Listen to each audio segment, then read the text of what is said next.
À 21h30 à Paris, à la une de l'actualité, le verdict de la Cour internationale de justice. Elle appelle Israël à prévenir tout éventuel acte de génocide.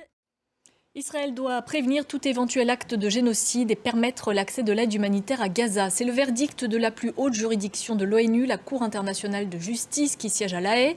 Elle avait été saisie par l'Afrique du Sud qui accuse Israël d'actes génocidaires. L'Agence des Nations Unies pour les réfugiés palestiniens, l'UNRWA, de son côté, était contrainte de licencier plusieurs de ses employés. Elle l'a annoncé aujourd'hui dans un communiqué. Ces employés, ils seraient 12 selon Washington, sont accusés par Israël d'avoir participé à l'attaque du Hamas du 7 octobre dernier.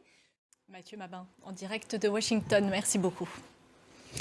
En France, la FNSEA, le premier syndicat d'agriculteurs, appelle à poursuivre la mobilisation. Il réagissait aux annonces faites un peu plus tôt par le Premier ministre Gabriel Attal pour tenter d'apaiser leur colère. Parmi les mesures annoncées, la fin de l'augmentation de la taxe sur le GNR, le gazole non routier agricole. Jocelyn Debroux. Et voilà pour ce journal. Restez avec nous dans un instant. Vous avez rendez-vous avec Fatima Tawane pour le journal de l'Afrique. Quant à moi, je vous retrouve demain soir.